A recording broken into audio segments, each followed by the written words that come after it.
General Vessy, members of the council and guests, it's a pleasure to welcome you this evening to another meeting of the council. It's almost 3 years ago that the council began. In a way, it's appropriate that General Vessy is speaking this evening. Our first speaker was Zbigniew Brzezinski, who was the President's National Security Advisor. I'd like to, before I introduce Mr. Grumman, thank the Arthur Young Company for being kind enough to host the reception this evening. And since it is in a way an anniversary of our beginning, I'd also like to thank the World Trade Center, the World Trade Institute, and Mr. Richard Anderson for the kind support which they've given to the Council over the years. But I would especially this evening like to thank Mr. Grumman for the service which he has given to the Council as Chairman of the Board of Trustees. Mr. Grumman has been a member of the Board since the beginning of this Council. He's been one of our most active and interested members, attending most of our events, and he has served the Board itself exceptionally well. It's always difficult to make a link between the success of an organization and the intangible contributions of someone like a Chairman of the Board, but I can assure you such a link exists, and as an Executive Director, I can say that it's been an enormous pleasure to work with such an interesting, pleasant, and effective man as Mr. Grumman. Mr. Grumman, I think the members of the Council join with me in thanking you very much for your service.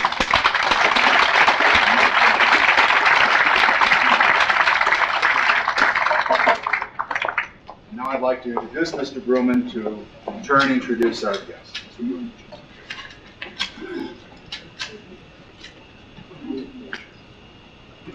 Well, thank you very much, ladies and gentlemen. I did realize that you had to clap after what Dr. Bird said. It's really has been a pleasure for us to be in Baltimore. We've been here about 5.5 years now. And I will be going into semi-retirement at the end of January, and I will be returning to the UK with my wife.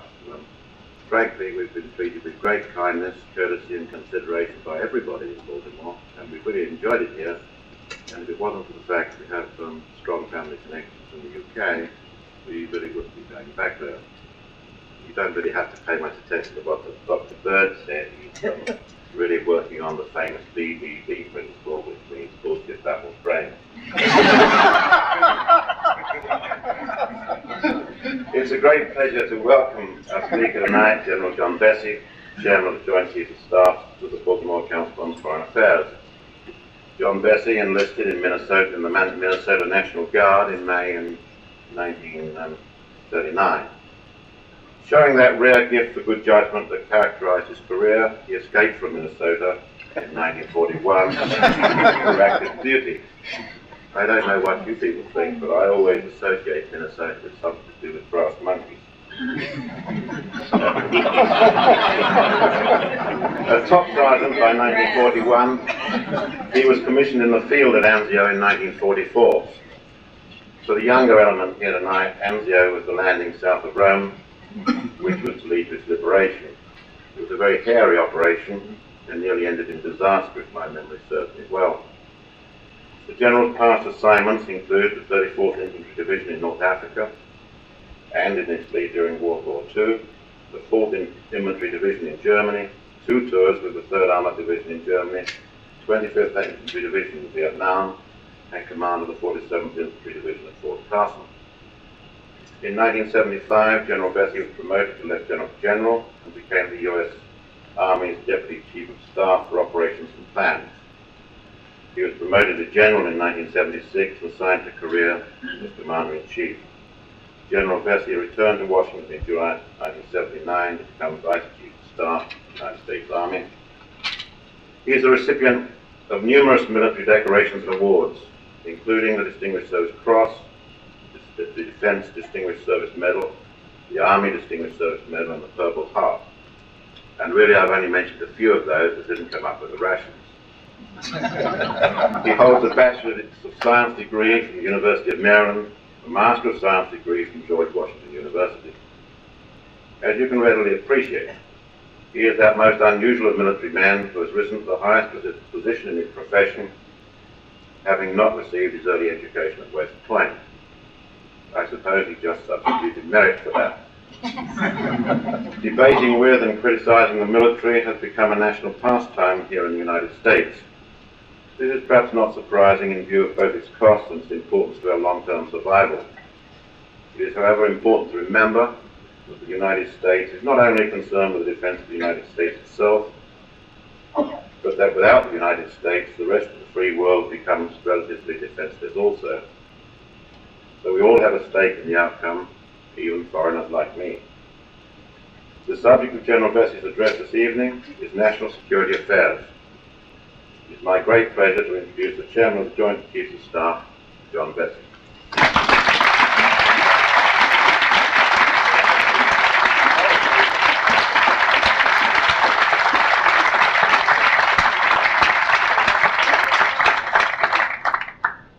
Thank you. It's nice to be in Baltimore. I have been here only a few times, more often than not for Orioles baseball games. Not very much. But I also visited, I told Dr. Bird the first time, it was in 1942, in January of 1942, and I visited with a friend who was in our outfit while we were waiting to get a boat to go to North Ireland. And I must say that Baltimore looks a lot different today than it did at that time. The one trip I've always wanted to make to Baltimore, I never made. And that was the trip that H. Allen Smith described in a wonderful article in Esquire some years ago when he made a pilgrimage to H. L. Mencken's birthplace. I've always wanted to do that, but not the way H. Allen Smith said he did it.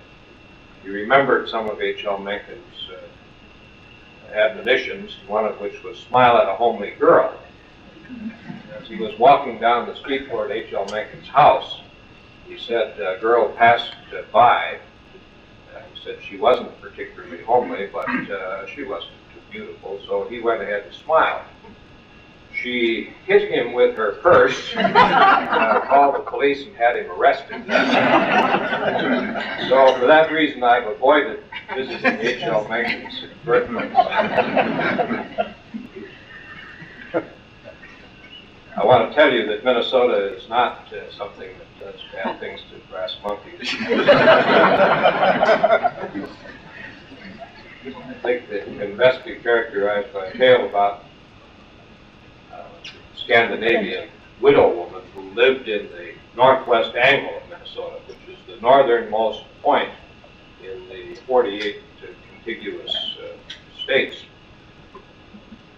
She was a widow, but continued to farm the farm that she and her husband had farmed. For some reason or other, the border was between the United States and Canada was not accurately established. There was debate about it for some years. Finally, the United States Congress and the Canadian Parliament appropriated sufficient money to run a survey and locate the border accurately. The county agent in the county decided that he should warn Mrs. Olson that there would be some strangers on the farm because she had a tendency to pick up her 12 gauge and send strangers packing. So she told her that this survey would be run. He said that perhaps your farm is in Canada and not in Minnesota after all. And she said, oh, that would be terrible. He wouldn't want to live in Canada. County agent said, I don't understand that. Why wouldn't you want to live in Canada? It's exactly the same farm. Canada is a friendly country, the longest unprotected border in the world, free travel back and forth. The only thing different is you get your mail from a different post office. If they have the same neighbors, nothing would be different. Well, she said Abe wouldn't want to live in Canada. He said, well, I don't understand that. Why wouldn't you want to live in Canada? She said, well, they always heard they had such terrible winters up there.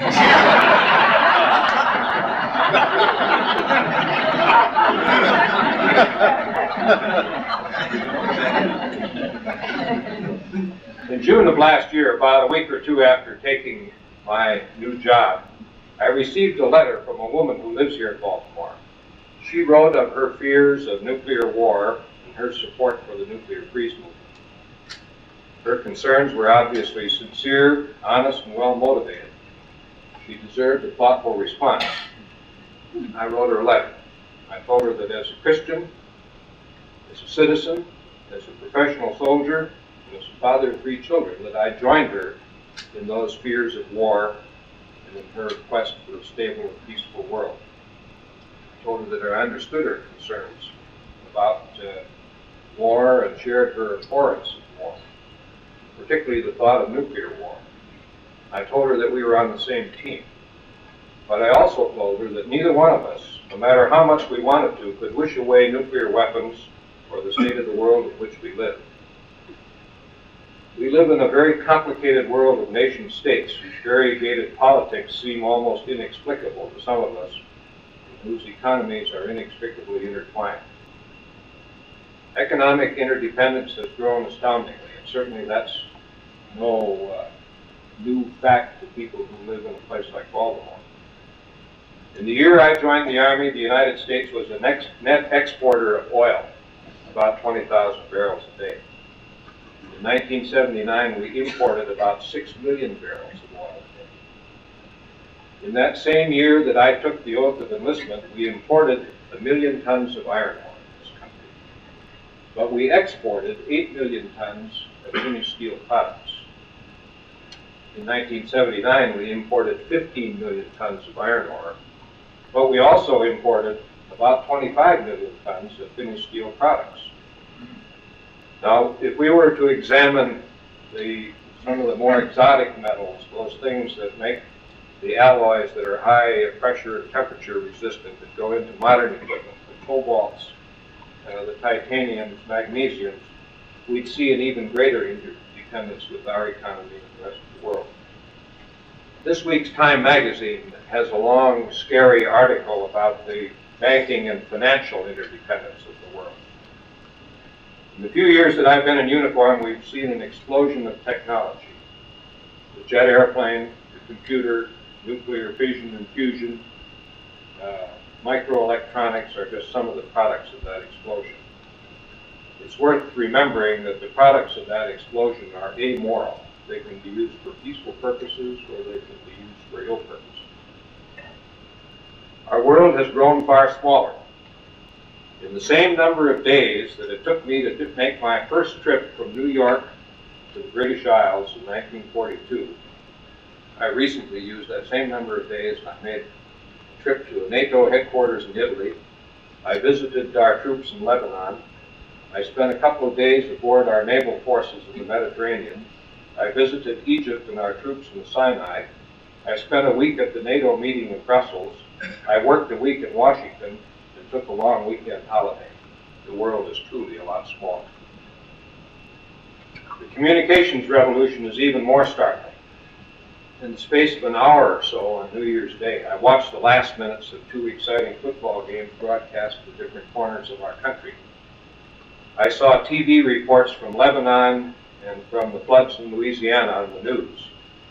I watched and listened to a report of the world's leaders from the Vatican, Japan, Germany, England, Mexico, and the United States give New Year's greetings without leaving my chair.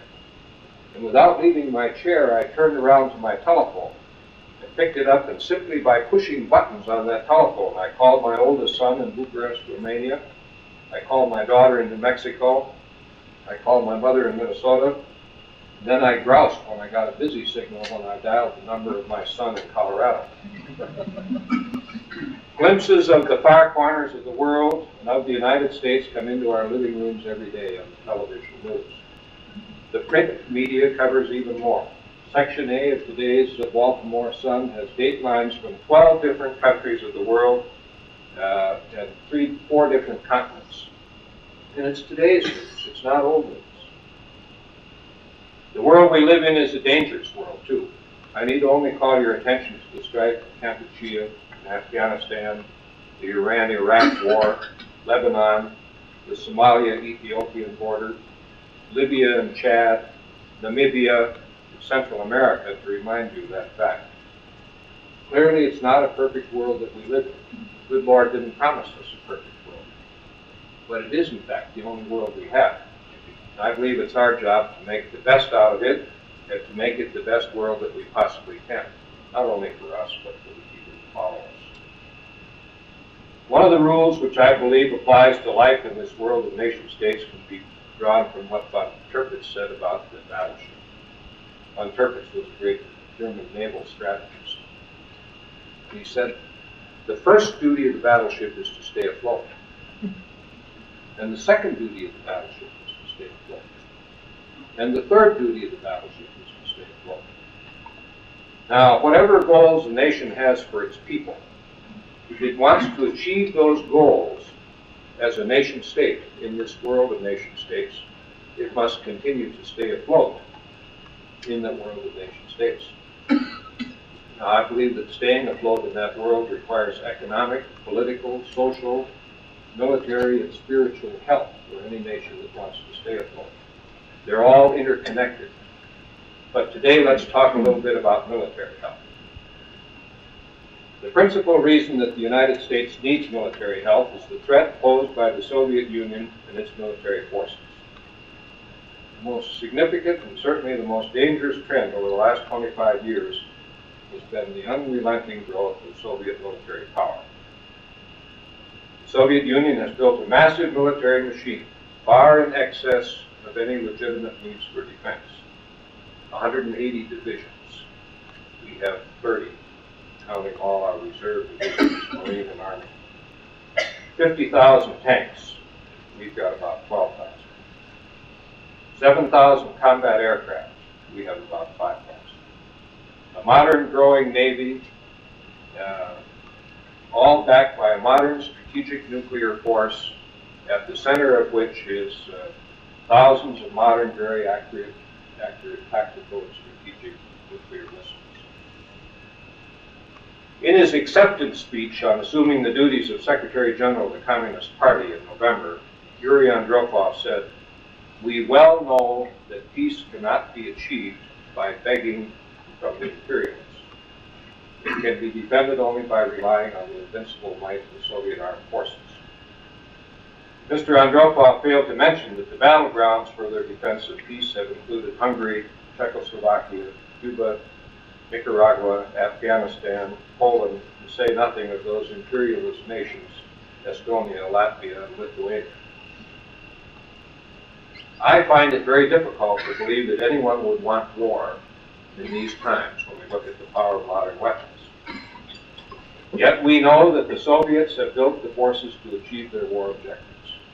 And we know that these objectives might well include defeating NATO's forces and occupying NATO countries, neutralizing the United States and the People's Republic of China by destroying the military forces of those two nations and preventing the reconstitution of the military force by those two nations, and dominating the post-war world in which socialism, which really reads Soviet-style communism, will replace imperialism, which reads Western democracy, as the basic political and economic system in all the world. Soviet leaders continually say they don't want war. Yet when we look at the forces they built, the threat of war seems very real. As we in the United States go about our business in this world of nation states, we don't want to be coerced by Soviet military power. We don't want our friends to be coerced by Soviet military power. But as we pursue the political and economic and social objectives that we, the people, have established for our own people, we don't want to be paralyzed by the fear of war either. The strategy of the United States is the prevention of war. Let me state it unequivocally, just in case there's any doubt in your mind. The Chairman of the Joint Chiefs of Staff, or any member of the Joint Chiefs of Staff, want war. Not a conventional war, certainly not a nuclear war. On the contrary, we're in the business of waging peace. The modern jargon word for that is deterrence, which means dissuading one's potential enemies from starting a war by making it self-evidently clear that war aims cannot be obtained, that the cost will be too great. Secretary Weinberger spoke to this group last May. Before I wrote this little missive that I'm giving to you, I had the good sense to read what he said, or I probably said just about the same thing. He talked a lot about the strategy of deterrence, and about rebuilding America's military strength to carry out that strategy. I don't want to repeat what he said, but I think it might be worthwhile for me to expand on it a little bit and give you the military aspect of that strategy as the Joint Chiefs of Staff see it. The view we have is a global view. Why? Because we live on the globe, first, and because America's interests are global. Now, if you can just sort of conjure up in your mind with me a polar projection map of the world. And let's put the Western Hemisphere on the right, and then where Alaska and Siberia almost come together, the Bering Straits are at the top, and then we'll have Europe and Asia and Africa on the left-hand side. You'll see South America dropping off toward the middle. Now, if we look at that map, there are some key words that we can use to describe America's strategy.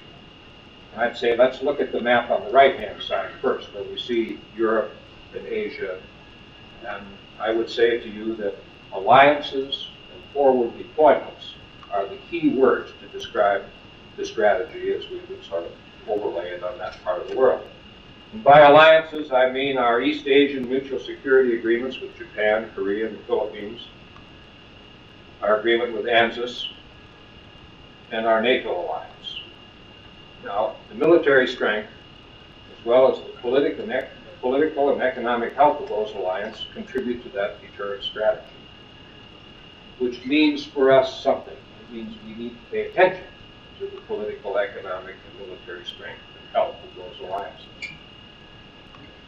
The forward deployment of our own well-trained, well-equipped U.S. forces in those areas contributes to the military strength of the alliances and has an effect on the political health of the alliances, and thus also contributes to deterrence. Now, if we move to the right, across the map, we move rather to the, over toward the left-hand side, from the right to the left, across the map, we would go across a great blue area if our map were colored, and that would be obviously water or ocean. And we could apply some keywords to the ocean areas. The key word there would be naval forces. They'd be naval forces that let us control the seas to the extent we need to be able to reinforce our alliances and our forward deployed forces in the areas we've already described, and to move forces to any other part of the world that the United States interests and the people of this country decided they needed to send them. And also naval forces to protect our commerce and keep our own economy functioning, and thus that whole bit of naval forces would contribute to that strategy of deterrence. Now, when we get over to the left-hand side, we get to the North American continent. And our key words there would be security on the land and in the air, and certainly in the sea approaches. The other key words would be flexible, ready reserve forces, land, sea, and air forces. Now, they'd be both active military forces and reserve component forces. And I use the term flexible forces to mean well-trained, well-equipped forces, ready to go and reinforce those forces that have already been deployed to the alliances, or go anywhere else in the world where our nation needs to send them. And I also use the term to include the necessary sea lift and airlift to be able to move those forces wherever they're needed and to support them once they get there. Now, on the American continent and in the blue areas of the sea, I need to add another set of key words. And those key words are strategic nuclear deterrent forces. In these words, I imply a triad of forces, that is, intercontinental ballistic missile forces, submarine launched missile forces, and bombers. And I imply forces with the necessary readiness, the warning systems, the command and control, the necessary accuracy and warhead effectiveness to make it clear that we can and will retaliate to any Soviet nuclear attack by attacking and destroying their forces in a way that guarantees that they cannot achieve their war aims.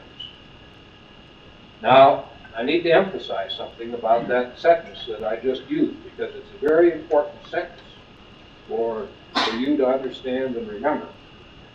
You'll note that I said we maintain nuclear forces to threaten to attack the forces of our opponents.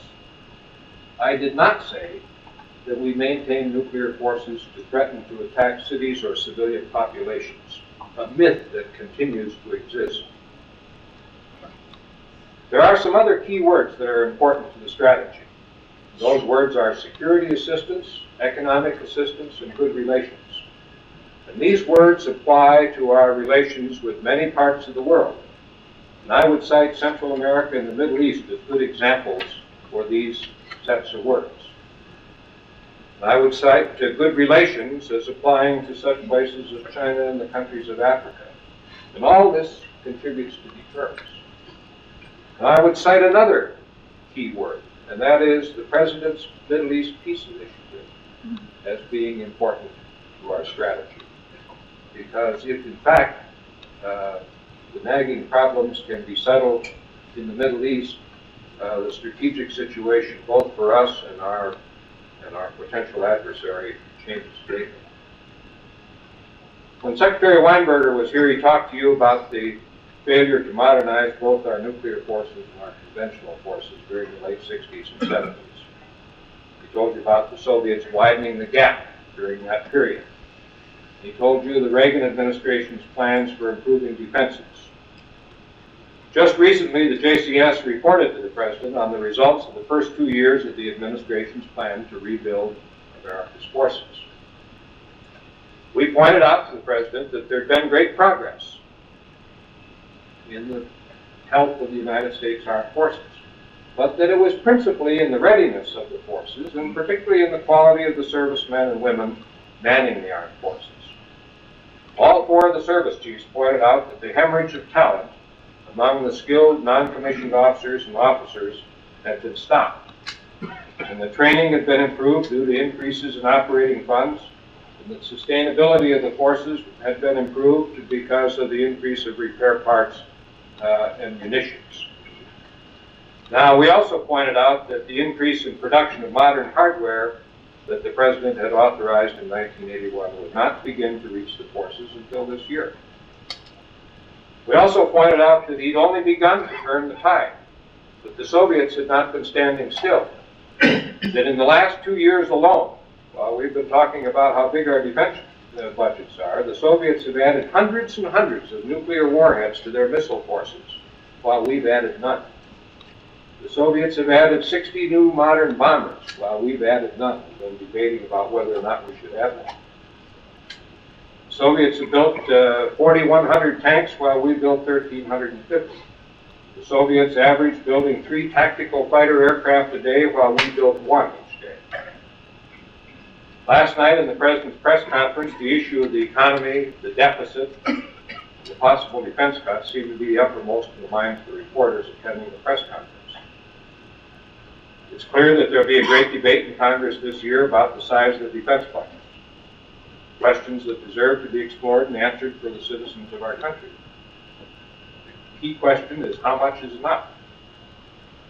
I want to point out to you that the strategy that I outlined for you involves forces that are far smaller than those of the Soviet Union. No intention of trying to match either numbers of forces or equipment in terms of tanks, airplanes, or whatever it happens to be, but involves close cooperation with friends and allies throughout the world, combining our strength, modernizing the forces that we have, and making it clear to the Soviets that they can't achieve their war aims.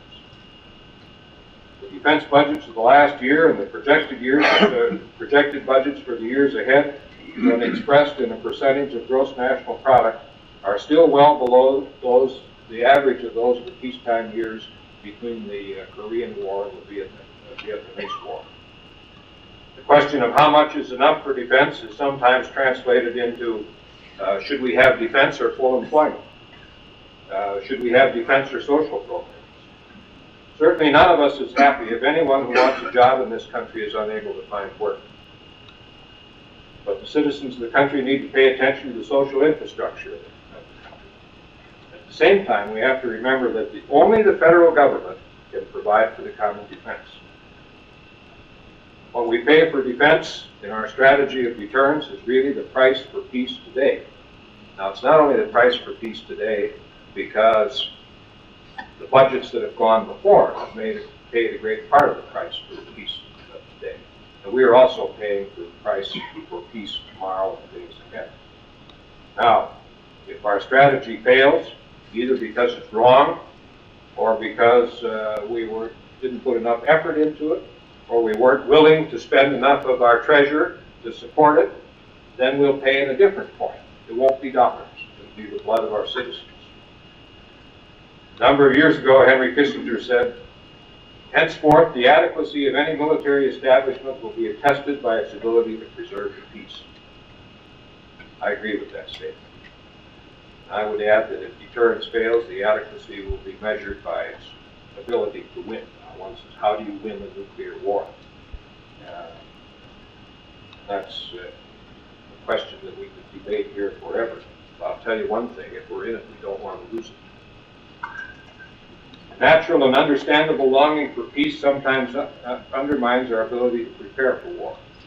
And I believe it's precisely that lack of preparation that will tempt our enemies and may lead us to the very war that we try to prevent. John Kennedy, in his book, Why England Slept, wrote, "A boxer cannot work himself into proper psychological and physical condition for a fight that he seriously believes will never come off. It was the same way with England. She so hated the thought of war that she could not believe it was going to happen." Bobby Knight, the basketball coach at Indiana University, was on a television program last year before the tournament. He was questioned about the will to win. And he said something that all of us need to remember. He said, everyone has the will to win. Not everyone has the will to prepare to win. Prior to World War II, many people in England and the United States considered defense appropriations sufficient, and many of them considered them too high. We need to remember they weren't honest or disloyal citizens at all, but the one thing they were is dead wrong. And I hope we're not so judged in the future. Now, my understanding of the way this thing works is that I'm supposed to talk for a little while and then answer some questions. The best speech I ever heard given by a general was given by Curtis LeMay when I was a student at the Armed Forces Staff College. When one's a student there, you're detailed to a duty roster, which is called the microphone monitor's roster, which means that you must handle the microphone during the question period. There are 4 microphones in the room, and take your questions in order, starting with microphone number 1. Well, the day LeMay came was the day after the middle of the course, and the V's were moved from their sleeping positions under the balcony down toward the front of the room. And I was on the duty roster to be microphone monitor number 1. LeMay went to the podium after a grand eloquent introduction and said, I have a speech. It's a pretty good speech. It was written for me by a smart lieutenant colonel who works for me. I read it on the way down here. He said, I'm going to give it to the commandant. He can put it in the library, and you can read it too.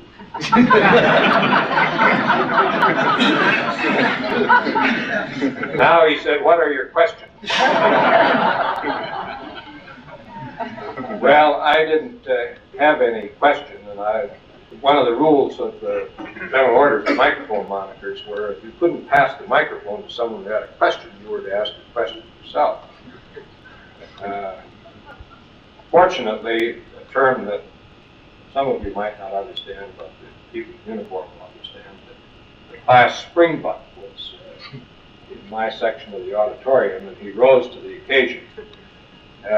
He gave a 10-minute speech on the relative merits of bombers and aircraft carriers, and then put a question mark at the end of his speech, and looked up at LeMay. LeMay looked back down at him for about 120 seconds, it seemed. And finally, LeMay said, that's a hell of a dumb question. Next question. So with that introduction, I would ask you, what are your questions of me?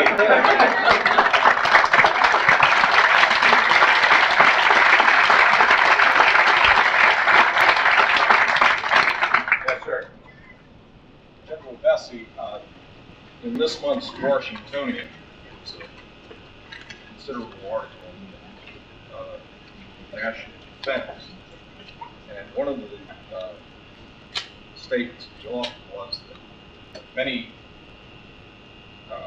decisions about national security that are made by the consensus of the armed services.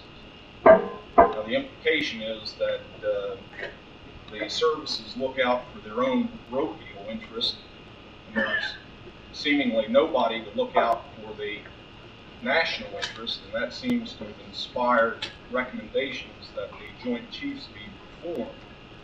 And the author indicated that you would not be supportive of such reform. Is that true? That's the kindest translation of that. My wife read that article. She read to me. She seemed to me she quoted from the article. She said that the present chairman is keeping his head down and doesn't intend to make any waves. Let me tell you what has happened. Of course, you've asked, you've implied a number of questions, but I'm going to address the reorganization of the Joint Chiefs. Is that the one? Yes, sir.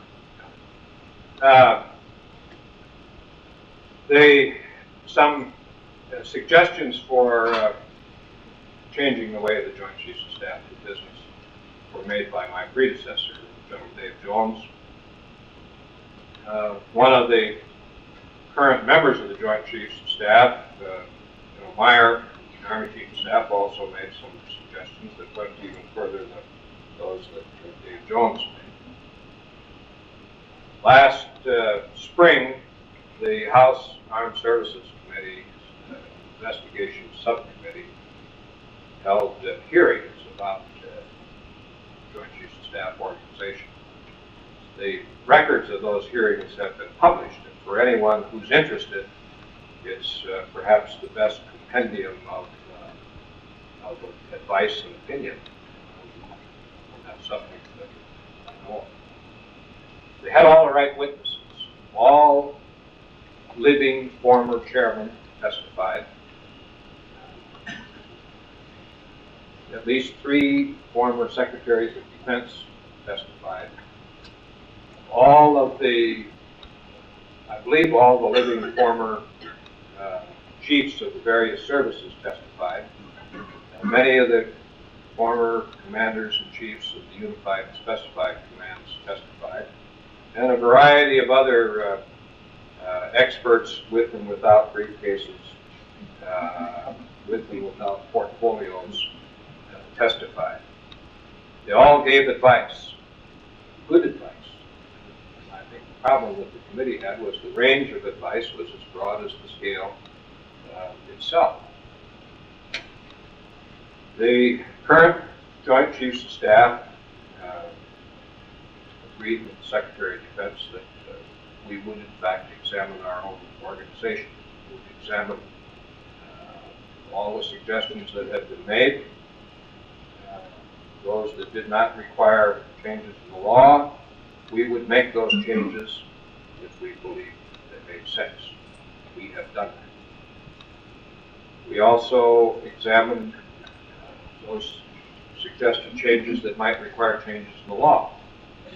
We said we would use 4 criteria for examining those suggested changes.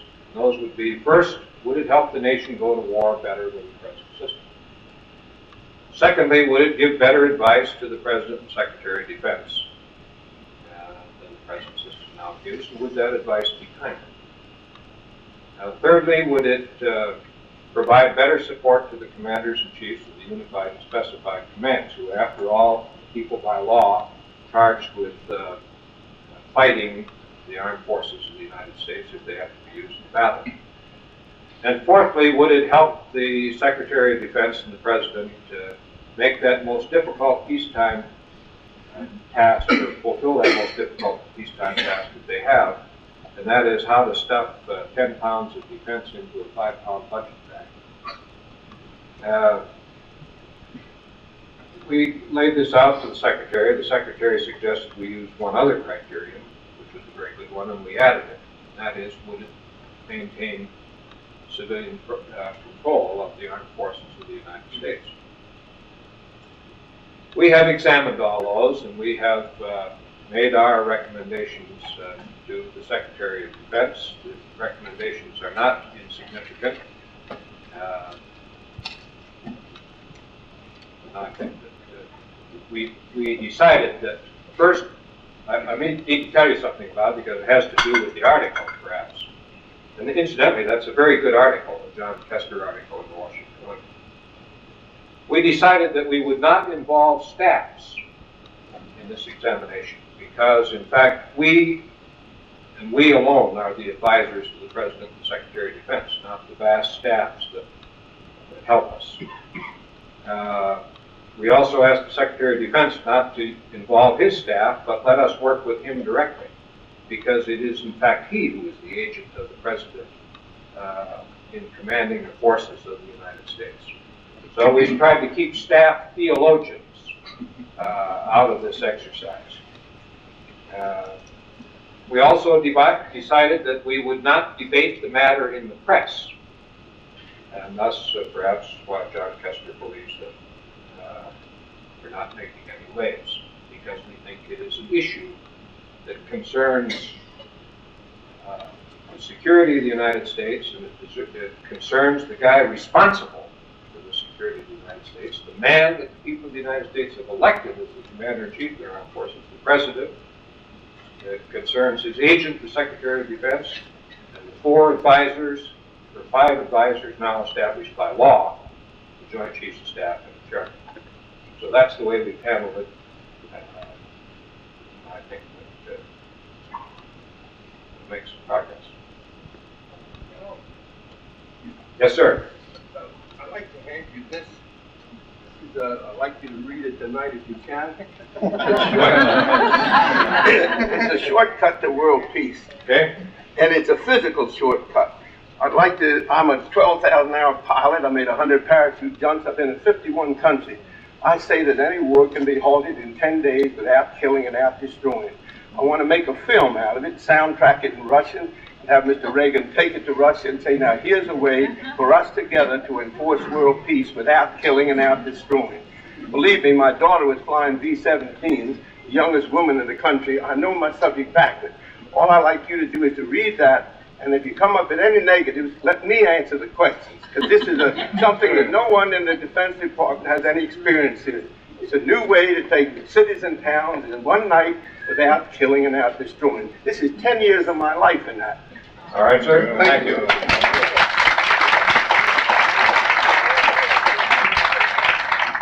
Yes, sir. General, I rise with deep respect for this moment. Many of us sitting here served in the armed forces. I guess going back to World War I, I don't go back that far. World War II. World War II, Korea, Vietnam, and you women and men sitting here have all been privileged to serve. And just before you started talking to people right around us, the woman to our left was with the French resistance forces from Paris. There's a Sergeant Major here who has got about 8 hash marks. He's got 7. He's got the 8th on the way. That would be 24 years in the Army in the Green Berets. And I sit here with a very profound feeling of being pushed back to my years in the service, and then wondering at the same time that I still disagree with what I've heard. And I think my main disagreement comes in this question, General. Mr. Colby spoke to us at a meeting here, and he made the point that he is for nuclear freeze because he really believes that there is a pretty